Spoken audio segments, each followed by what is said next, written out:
Good morning everyone. I am Rajesh and today we are going to teach you tsunami, the earth pandemonium. आज हम पढ़ेंगे tsunami के बारे में. In our previous video we discussed the source of water, distribution of water, why we need water and how much of pure water available for us. So everything is completed in reading video as well as the explanation video. Today we are going to teach you tsunami. Tsunami or the harbor wave struck havoc in the Indian Ocean on 26 December 2004. The wave was the result of earthquake that had its epicenter close to the western boundary of Sumatra. The magnitude of earthquake was 9 on the Richter scale. As the Indian plate went under the Burma plate, there was a sudden movement of sea floor causing the earthquake. The ocean floor was displaced by about 10 to 20 meter and tilted in the downwardly direction. A huge mass of ocean water flowed to fill in the gap that was being created by the displacement. This marks the withdrawal of the water mass from the coastal line of the land masses in the South and Southeast Asia.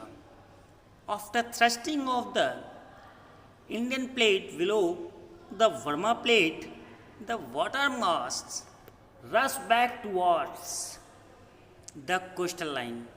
Tsunami traveled at a speed of 800 km per hour, comparable to a speed of commercial aircraft and completely washed away. So, थोड़ा सा हम इसको जान लें कि tsunami एक Japanese word है जिसको हम एक स्ट्रॉन्ग हार्बर वेव कहते हैं और ये डिस्ट्रक्शंस को क्रिएट करता है.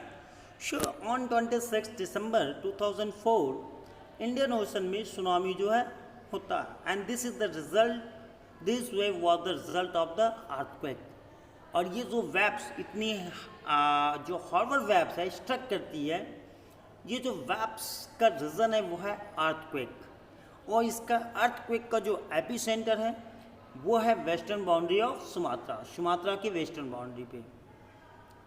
इस सुनामी का जो हम इंटेंसिटी मेजर करते हैं वो रिएक्टर स्केल में मेजर करते हैं और रिएक्टर स्केल पे इसकी इंटेंसिटी जो है 9 होती है, जो बहुत ज़्यादा है. अब कैसे ये अर्थक्वेक आती है?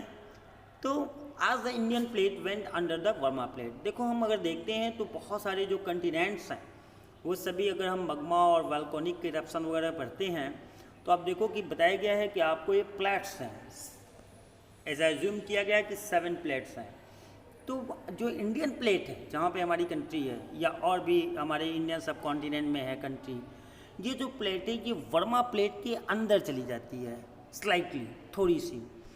और जब वो जाता है तो एक sudden moment of the sea floor causing the earthquake. अब वो जो मूव करती है अंडर द वर्मा प्लेट, एक मोमेंट आता है, एक गति मिलती है जो सडन मोमेंट, अचानक समुद्र में मोमेंट हो जाता है. The ocean floor was displaced by about 10 to 20 metre and tilted in the downward direction. जैसे हमारा इंडियन प्लेट्स जो हैं वर्मा प्लेट के इनसाइड अंदर की तरफ जाता है तो हमारे जो ओशंस का एरिया है, प्लेट्स हैं जिन जगहों पे वो सिचुएटेड है, वो 10 से 20 मीटर डाउनवर्ड में नीचे की तरफ खिसक जाते हैं, नीचे चले जाते हैं. अब जो नीचे जाते हैं तो एक गैप बनता है. एज यू नो दैट कि water flow from higher level to lower level, तो हायर लेवल से बहुत ही तेज़ी से ह्यूज मास ऑफ वाटर जो है तेज चलता है. कहाँ पे? इस गैप को कवर करने के लिए. ये एक वेव्स की स्पीड हो गई. ऐसे ही जब वर्मा प्लेस थ्रस्ट डालता है, प्रेशर डालता है, तो फिर जो है बैक होता है, पुनः वाटर क्या होती है कि ऊपर जब थ्रस्टिंग होती है तो वाटर क्या होता है, फिर वापस जो है कोस्टल लाइन की तरफ चलती है और यही जो है सुनामी क्रिएट कर देता है। इसकी स्पीड जो होती है वो 800 किलोमीटर पर आवर होती है, जो कंपेयर करें तो एक कमर्शियल एयरक्राफ्ट की स्पीड के इक्वल होती है। Some of the islands in the Indian Ocean, the Indira Point in the Andaman and Nicobar Island that marks the southernmost point of India got completely submerged। जो हम देखें कि हमारा जो साउथर्न मोस्ट पार्ट है, point है India का, वो है आपका इंदिरा पॉइंट, जो कहाँ है, अंडमान एंड निकोबार आइलैंड में। ये पूरी तरीके से ये जो वेस्टर्न बाउंड्रीज के आसपास है सुमात्रा के, तो ये पूरी तरीके से वाटर से सबमर्ज हो जाते हैं, डूब जाते हैं। As the wave move from earthquake epicentre from Sumatra towards the Andaman island and Sri Lanka, the wave length decreases with decreasing depth of water. The travel speed also declined from 7 to 900 km per hour to less than only 70 km per hour. Tsunami waves travel up to depth of 3 km from the coast, killing more than 10,000 people and affected more than lakh of houses. In India, the worst affected were the coastal area of Andhra Pradesh, Tamil Nadu, Kerala, Pondicherry and Andaman and Nicobar Island। जैसा आप जानते हो कि जहाँ AP centre होगा earthquake का, वहाँ पे डिस्ट्रक्शन ज़्यादा होगा क्योंकि उसकी इंटेंसिटी ज़्यादा होगी। तो सुमात्रा इसकी एपी सेंटर होता है तो उसकी वहाँ इंटेंसिटी काफ़ी होती है, लेकिन जैसे जैसे वो अंडमान और निकोबार की तरफ जाता है या श्रीलंका की तरफ आता है तो लेंथ बढ़ने के कारण, डिस्टेंस बढ़ने के कारण, जैसे जैसे हम एपिसेंटर से दूर हटते जाते हैं अर्थक्वेक की इंटेंसिटी कम होने लगती है। इंटेंसिटी कम होने के कारण जो वाटर की डेप्थ है वो कम हो जाती है और इसकी स्पीड जो है 7 to 900 किलोमीटर पर आवर से घट करके 70 किलोमीटर पर आवर होती है। लेकिन ये भी बहुत ही डिस्ट्रक्टिव है और लगभग 10,000 लोग मारे जाते हैं और बहुत लाखों लोग जो हैं इससे इंजर्ड हो जाते हैं। इसमें हाउसेज हैं या उनकी लाइफ और मनी सबकी लॉस होती है। जो मोस्ट अफेक्टेड एरिया हैं वो कौन से हैं, कोस्टल एरिया हैं, जैसे आंध्र प्रदेश, तमिलनाडु, केरला, पुडुचेरी एंड अंडमान और Nicobar island. While the earthquake can not be predicted in advance, इसे हम प्रेडिक्ट नहीं कर सकते हैं कि कब आएगा, ये नेचुरल डिजास्टर है। It is possible to give a 3-hour notice of a potential tsunami. Such early warning systems are in place across the Pacific Ocean, but not in the Indian Ocean. Tsunami are rare in the Indian Ocean as the seismic activity is less as compared to the Pacific. देखो Pacific ocean में ज़्यादा से ज़्यादा tsunami आती है, तो वहाँ ये प्रेडिक्टेड तो नहीं है, लेकिन फिर भी उसको बिफोर 3 आवर एक नोटिस किया जा सकता है। पोटेंशियल ये पोटेंशियल का सेंस होता है कि जो स्थिर हो, उनमें जो स्थिति इसके कारण सुनामी हम उसको प्रेडिक्ट कर सकते हैं। लेकिन वहाँ तो हमारे पास मशीनरी थी कि वो प्रेडिक्ट किया जा सकता था बिफोर 3 आवर्स, जिससे कि लाइफ और डिस्ट्रक्शन को बचाया जा सके। लेकिन इंडियन ओशन में ऐसी कोई एक्टिविटीज़ या ऐसा हमने कोई जो है मैनेजमेंट नहीं था, क्योंकि बहुत रेयर केस में कभी जो है सिस्मेटिक एक्टिविटी कोई होती नहीं है, इसलिए ऐसा माना जाता था कि इंडियन ओशंस में सुनामी आने के चांसेस बहुत ही कम हैं। The tsunami that ravaged the South and Southeast Asian coast in December 2004, the most devastating tsunami in the last several hundred years. The large damage caused to life and property was primarily a result of lack of monitoring, the early warning system and knowledge among the coast travelers of Indian oceans.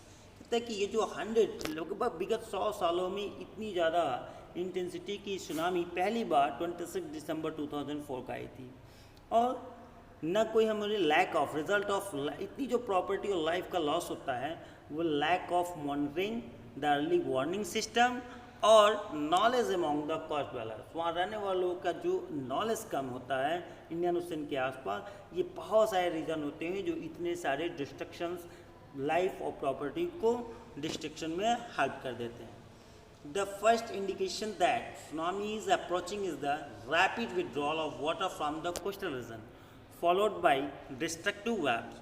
When this happened on the coast, instead of people going to high ground, they started assembling at the coast to view the miracle. As a consequences, there was a large casualty of curious onlookers when the gigantic waves या tsunami waves struck. देखो क्या होता है, कम होता था और लोग जो हैं हाईएस्ट एरिया के पीछे जा करके और वो इस मिरेकल को देखना चाहते थे, ये कैसे समुद्र में लहरें उठ रही हैं। और उसका रीज़न क्या होता है कि लोगों की जो केयरलेस है उसके कारण बहुत सारी लाइफ और प्रॉपर्टी लॉस होती है। Now student, we are going to tell you tides, the rhythmic rise and fall of ocean water twice in a day is called a tide। एक दिन में 2 बार जो रिदमिक एक क्रमबद्ध तरीके से जो वाटर का राइज और फॉल हो, उठना हो गिरना हो, that is known as the tides. अगर हम हिंदी में वर्ड इसको जानेंगे तो कहते हैं ज्वार भाटा। उठने को ज्वार कह देते हैं और गिरने को भाटा कह देते हैं, but in English there is only one word, that is the tide. The rhythmic rise and fall of ocean water twice in a day is called a tide। One thing you notice here, why we said that twice in a day? Twice in a day, what was the reason for tides? So what is reason for tides and why we say twice in a day? That is the reason of the tide is gravitational force of sun and moon. One from the gravitational force of sun and another is the moon. It is high tide when water cover much of the shore by rising to its highest level. It is low tide when water fall to its lowest level and recede from the shore।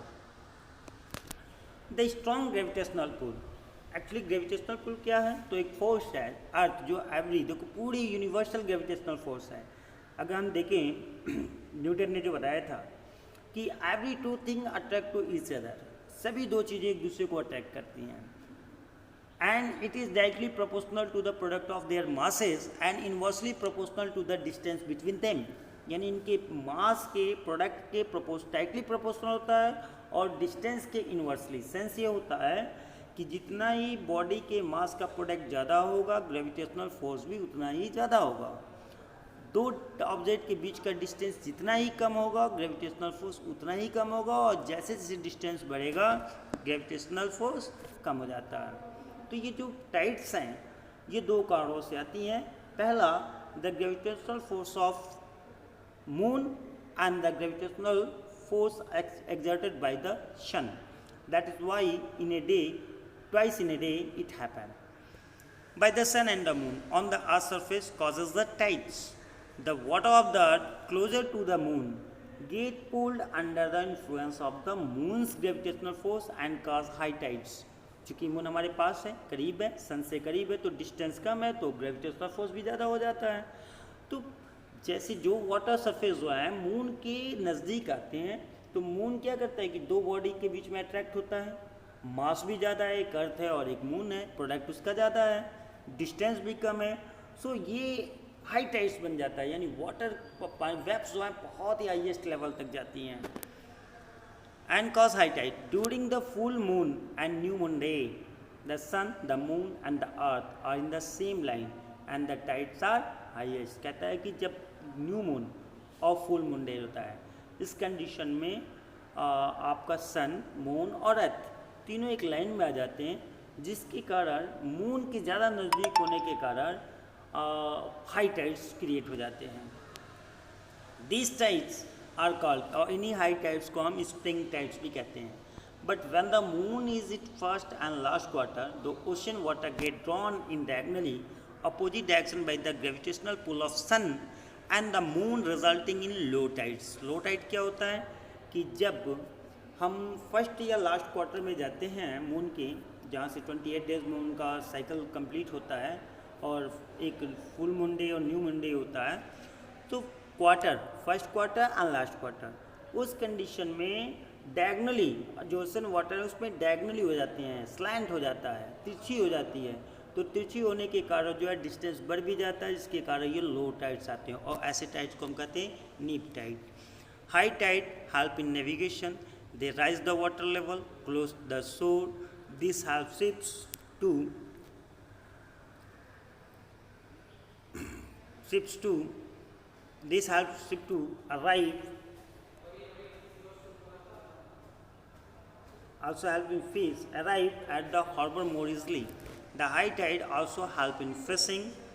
Many more fish come closer to the shore during the high tide. This enables fishermen to get a plentiful catch. The rise and fall of water due to tides is being used to generate electricity in some places. That are the advantage of high tides. Now we are going to tell you ocean current. Ocean current are stream of water flowing constantly on the ocean's surface in the different direction. The ocean current may be warm or cold. Generally, the warm ocean current originate near the equator and move towards the pole. क्योंकि हमेशा जो होता है जो hot होता है वो cold की तरफ मूव करता है हमेशा, क्योंकि हॉट जो होती है हल्की होती है और कोल्ड जो है वो उनका वेट होता है. तो जो हल्की चीज़ें होती हैं, लाइट चीज़ें होती हैं, वो उन जगहों की तरफ ऊपर की उठती हैं. सो जो पोल्स हैं, जो आप वार्म करंट होती है वो शुरू होती है कहाँ से? एक्वेटर से. और ये कहाँ मूव करती है? टुवर्ड्स द पोल्स की तरफ जहाँ पे कोल्ड एयर है. The cold current carry water from polar और हायर लैटिट्यूड टू ट्रॉपिकल और lower latitude. The Labrador ocean current is cold while the Gulf Stream is a warm current. Labrador ocean current is the cold जो poles की तरफ है, और gulf stream जो कि आपका क्या है? वार्म करंट है. The ocean current influence the temperature condition of the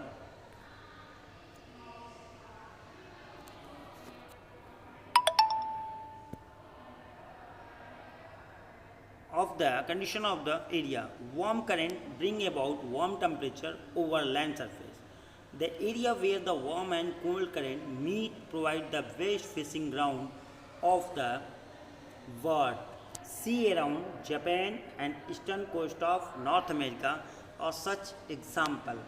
The area where warm and cold current meet also experience foggy weather, making it difficult for navigation. So today I finished this chapter. This is the reading video chapter finished today. Next class I will give you explanation video. Till then, be safe and continue to study. Have a nice day.